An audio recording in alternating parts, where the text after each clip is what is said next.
So I am Shivani Pandey, CS finalist.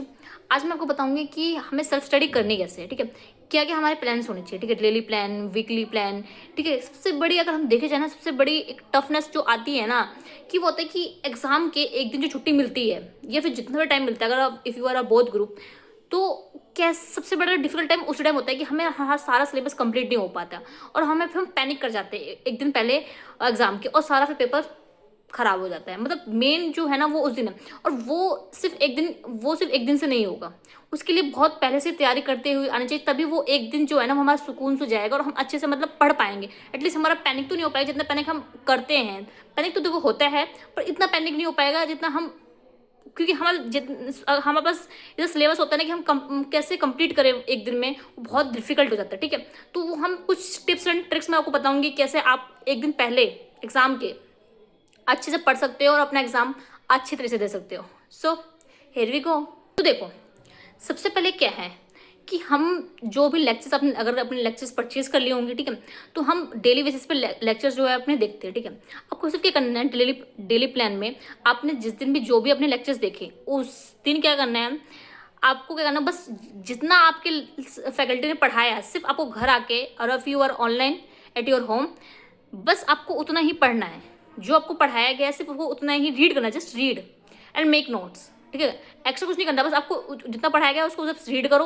अगर आपको उतना समझ में आ रहा है, सिर्फ रीड करना है, समझ में आ रहा है, और कोई डाउट है तो ये तो गूगल से और ChatGPT या फिर अपनी फैकल्टी से पूछो, और उसके नोट्स बना लो।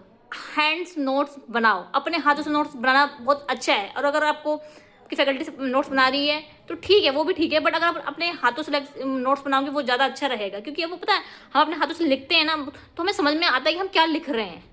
हम क्योंकि हम देख रहे हैं ना हम नोट्स में, हम क्या नोट्स में अपने इंक्लूड करें, अच्छा ये वाली चीज़ हमें इंक्लूड करनी चाहिए, नोट्स में नहीं करनी चाहिए, तो हमें पता चलता है कि हम क्या लिख रहे हैं। तो we it's more beneficial if you have on hand written notes. ठीक है, उसके बाद हम काम करेंगे। उसके बाद फिर अगर आपको ये आपको बस डेली बेसिस पर रोज करते चले जाना है। ठीक है, बस आपका डेली प्लान हो गया, एक्स्ट्रा कुछ नहीं करना, बस ये छोटी छोटी चीज़ें करनी है। उसके बाद हम वीकली प्लान में बात करते हैं। क्या करना है, आप सैटरडे संडे जो भी हमें मिलता है, ठीक है, सैटरडे संडे उसमें क्या करना है, जो जितना भी आपको पढ़ाया गया है, ठीक है, इस वीक में जितना भी आपको पढ़ाया गया है उसको सिर्फ रीड करना है। सिर्फ क्या करना है, रीड, नोट्स को रीड कर लो। ठीक है, रीड करना है, सिर्फ रीड करना है, और उसको थोड़ा थोड़ा याद करने की कोशिश करनी है। जो आपके नोट्स थे ना उसको बस याद करने की कोशिश करो। परफेक्टली याद नहीं हो एकदम से, पर हाँ याद करने की थोड़ा थोड़ा कोशिश करो। रीड करो उसको, हल्का फुल्का जितना आपसे याद हो जाए उतना हल्का फुल्का याद करने की कोशिश करो। ठीक है, बस। और तो आपको ये बस यही चीज़ें करनी है अपनी वीकली प्लान में।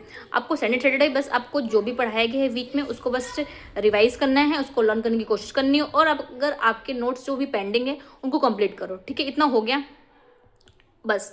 उसके बाद क्या करना है आपको, अगर आपका चैप्टर जो है, चैप्टर आपको जैसे अब खत्म हो गया, मान लो किसी सब्जेक्ट का आपने कंपनी लोगों का कर रखा है, कंप्लीमेंट प्रैक्टिस का एक चैप्टर खत्म हो गया मान लो, ठीक है, उसके करने हैं आपको सिर्फ, अगर आपके पास स्कैनर है तो स्कैनर में जाओ, उसके क्वेश्चंस देखो किस टाइप के उसके क्वेश्चंस हैं, आते किस टाइप के क्वेश्चन है एग्जाम में। ठीक है, तो उसको देखो, मतलब जस्ट एनालाइज करो कैसे कैसे क्वेश्चन आते हैं, और उसको सॉल्व करने की कोशिश करो खुद से।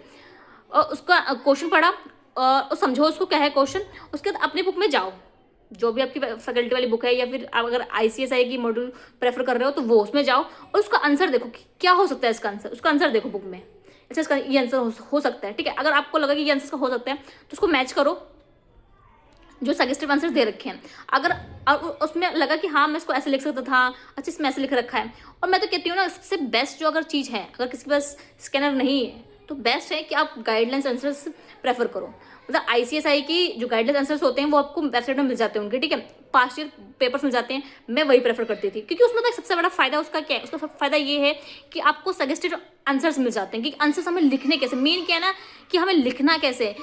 वो हमें वो जो बता रहे हैं, जो आंसर्स लिखे हैं उसमें, वो हमें ICSI बता रहा है कि हमें ऐसे आंसर्स लिखने हैं तो आपको मार्क्स मिलेंगे। ठीक है, तो हमें पता चलता है कि हमें आंसर्स लिखने कैसे, उनका तरीका पता चल जाता है। ठीक है, तो कभी क्या ना गाइडलाइंस आंसर से प्रेफर करने, ये एक बेनिफिट हो जाता है, जो हमें पता चलता है कि हमें आंसर्स लिखने कैसे हैं। जो बहुत बच्चे क्या करते हैं, सिर्फ स्कैनर में कभी कहते हैं ना यार आंसर इतने अच्छे से नहीं लिखे होते। ठीक है, जो सजेस्टिव आंसर्स होते हैं ICSI का मॉड्यूल गाइडलाइंस आंसर्स होते हैं, वो आपको बता देते हैं कि आपको आंसर लिखना कैसे है। आपको बहुत सारे क्वेश्चंस भी उसमें आ जाते हैं कि आप पास्ट ईयर पेपर बहुत देख लिए। ठीक है, तो एक ये बेनिफिट हो जाता है गाइडलाइंस आंसर्स का। ठीक है, अब स्कैनर भी आप प्रेफर कर सकते हो। स्कैनर में क्या है कि आपको चैप्टर वाइज दे रखे हैं कि कौन कौन से क्वेश्चंस जो है वो एग्जाम्स क्वेश्चंस आ चुके हैं और कौन कौन से इंपॉर्टेंट क्वेश्चंस है, ठीक है। तो एक ये फायदा हो जाता है इसके अंदर में कि आपको चैप्टर वाइज दे रखा है। बट अगर हम कंपेयर करें गाइडलाइंस आंसर से तो वहाँ पे ऐसा कुछ नहीं है। आपको सिर्फ एक पेपर दिया जाता है पास्ट ईयर जो आ चुके हैं, उसमें मिक्स ऑफ होते हैं, ठीक है। उसमें सब चैप्टर्स क्यों होंगे जो भी एक पार्टिकुलर सब्जेक्ट का है, तो आपको ढूंढने पड़ेंगे अच्छा ये इसका रिलेटेड क्वेश्चन है इस चैप्टर का। तो अगर आप ढूंढ सकते हो तो वो बहुत अच्छा रहेगा। और वो मेन क्या उसको बस ये फायदा हो जाता है उसमें कि आपको आंसर समझ में आता है कि आपको आंसर्स लिखने कैसे हैं। एक ही बेनिफिट हो जाता है, अब आपको तरीका समझ में आ जाता है, ठीक है। सेकंड इंपॉर्टेंट बात ये है कि देखो कि जो मैंने बताया आपको, जो चैप्टर खत्म होते जा रहा है आपका, उस चैप्टर को आपको उसके सैम्पल पेपर में जो भी आपको स्कैनर्स होते हैं उसमें आपको एनालाइज करना है। पर ये भी हमें याद रखना है, देखो जब चैप्टर जो है उसको आप लर्न करने की कोशिश करोगे थोड़ा थोड़ा, तो देखो आपको सबसे बड़ी जो इसमें प्रॉब्लम आती है ना वो है कि एक दिन पहले हम पढ़ाई करें कैसे, एक दिन पहले वो सारा सिलेबस कैसे रिवाइज करें, वो रिवाइज नहीं होता। तो देखो आपको स्टार्टिंग से ही करना है कि इन चैप्टर जो भी आपको चैप्टर कंप्लीट हो रहा है उसको एक बार समझो, फिर लर्न करने की कोशिश करो, फिर सेकंड टाइम लर्न करने की कोशिश करो, मतलब करते रहो, लर्न करने की कोशिश, जो भी आपको टाइम मिलता है तो लर्न करने की कोशिश करो। उसके बाद ना फिर एक दिमाग में लगाओ कि यार मैं अगर एक दिन मेरे पहला जो एग्जाम का होगा ये चैप्टर को मैं कैसे मिनिमाइज करूँ कि मैं एक दिन पहले चैप्टर को पढ़ सकूँ। वो धीरे धीरे मिनिमाइज होगा, वो एक दिन से मिनिमाइज नहीं होगा। जैसे मान लो आप एक दिन से पढ़ने बैठे तो आपको सब कुछ इंपॉर्टेंट लगेगा, चैप्टर को पढ़ने बैठे जो भी आपके नोट्स थे आपको लगेगा यार सब कुछ इंपॉर्टेंट है, मैं इसे मिनिमाइज करूँ क्या।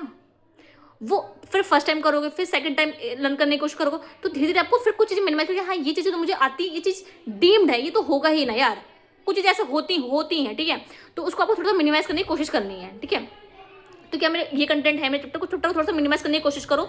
और अगर कम मार्क्स का है तो उसको और थोड़ा मिनिमाइज करने की कोशिश करो कि हाँ ये इसमें से क्वेश्चन है जो इंपॉर्टेंट है, जो एग्जाम के परस्पेक्टिव से हैं, तो ये आप करो, ठीक है। अगर कुछ ये तो आप छोटे जो भी कम मार्क्स के चैप्टर्स हैं उनको थोड़ा सा मिनिमाइज करने की कोशिश करो, और जितने आप चैप्टर्स को याद करने की कोशिश करोगे थोड़ा थोड़ा मिनिमाइज करने की कोशिश करो कि हाँ मैं एग्जाम के एक दिन पहले चैप्टर को कैसे पढ़ूंगा, ये माइंड में ध्यान रख के पहले से याद करने की कोशिश करो। हम क्या करते हैं, हम बस सब पढ़ते रहते हैं, बस पढ़ते रहते हैं, और एग्जाम के एक दिन पहले हमें सारा चीज़ें रिवाइज हो ही नहीं पाती, क्योंकि हम इस चीज़ को पहले से दिमाग में रखेंगे ना कि हमें एक दिन पहले इस चैप्टर को कैसे पढ़ना है, ठीक है, क्या हमें कैसे पढ़ना है, कैसे उसके नोट्स प्रिपेयर करने हैं, कि मैं एक दिन पहले कैसे पढ़ूंगा उसको। तो ये माइंड में रख के ही आप आगे बढ़ो, ठीक है। और अब देखो सबसे अगर इम्पोर्टेंट बात देखी जाए तो हम क्या करते हैं, अब सबसे बड़ा डिस्ट्रैक्शन, हम लेक्चर्स पढ़ रहे हैं तो पर दिमाग कहीं और है, ठीक है। हमको लेक्चर्स तो हमारे सामने चल रहा है पर दिमाग कहीं और चल रहा है, ठीक है। हम कुछ और सोच रहे हैं, एकदम से फिर आता है यार लेक्चर तो छूट गए, फिर हम बैक 5 मिनट्स बैक, ठीक है, देख करते हैं और फिर हम उसको पढ़ने की कोशिश याद करने की कोशिश करते हैं, ऐसा होता है। बट देखो ये कंसंट्रेशन पावर थोड़ी सी आपको इम्प्रूव करनी पड़ेगी। अब हम एक कभी क्या कहता है हमारे दिन ब दिन वेस्ट होते रहते हैं, होते ना, आज हमने यार अच्छे से नहीं पढ़ा यार, कल भी अच्छे से नहीं पढ़ा यार, ऐसे मेरे दिन बर्बाद हो क्यों रहे हैं, कारण क्या है। मैं एक सबसे अच्छा अगर मैं बताऊँ ना तो एक डायरी बनाओ, बहुत अच्छी है, एक डायरी बनाओ। मैं करती हूँ जैसे मान लो कि मेरे जो भी मेरे दिन होते हैं, ठीक है, तो अगर मान लो कि मैं एक दिन पढ़ रही हूँ अपना और मुझे लग रहा है कि मेरी कौन सी ऐसी चीज़ है जो मेरे स्टडी को हैम्पर कर रही है, कौन सी जो चीज़ है जो रुकावट डाल रही है मेरी चीज़ों को, तो मैं उसको कर लेती हूँ, उसका एक कॉलम बना लेती हूँ। मैंने बोला कि यार मुझे लगता है कि मैं थोड़ा सा ना ज़्यादा फ़ोन ना, मुझे लगता है मैं एकदम से मैं देखा और फिर फ़ोन चलाने लगती हूँ, फिर थोड़ा सा देखा और फिर फ़ोन चलाने लगती हूँ। मेरे को लगता है मेरी बस ये कहीं ना कहीं मेरी ये ना चीज़ें मेरे को ख़राब कर रही है और मेरे अच्छे से लेक्चर्स नहीं देख पा रही, इसकी वजह से मेरा टाइम में लेक्चर्स में बहुत ज़्यादा लग जाता है और मेरा पूरा दिन ख़राब हो जाता है। तो मैंने करा, मैं दिखाती हूँ आपको,